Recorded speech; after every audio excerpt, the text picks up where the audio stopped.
પહેલા તો તમે કહો 2007માં મોદી સાહેબ હતા ત્યારે ઓફર આવી હતી.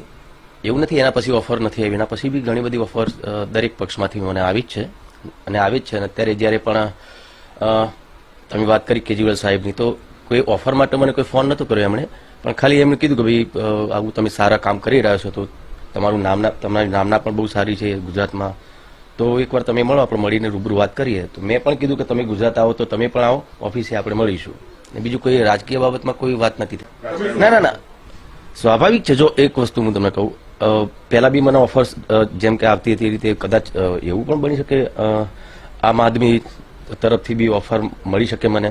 કારણ કે કોઈ બી પાર્ટી હોય એ ચાહતી જ હોય કે કોઈ સારું સ્ટાર હોય કે કોઈ સારું નામના ધરાવતો વ્યક્તિ હોય અને સ્ટાર હોય, અથવા તો પછી કોઈ સામાજિક કાર્યકર બહુ સારો હોય તો અમારી પાર્ટીમાં આવે તો સવાલ જ નહીં. કદાચ એમને બી એવું થતું હશે ને બીજા પક્ષોની બી ઘણી વખત મને ઓફર આવતી જ હોય છે, તો એમને બી ઈચ્છા હોઈ શકે, એવું બની શકે. બીજા પક્ષોની ઓફર એટલે કોની? કોંગ્રેસમાંથી, કોંગ્રેસમાંથી, ભાજપમાંથી બી ઘણી વખત આવી છે.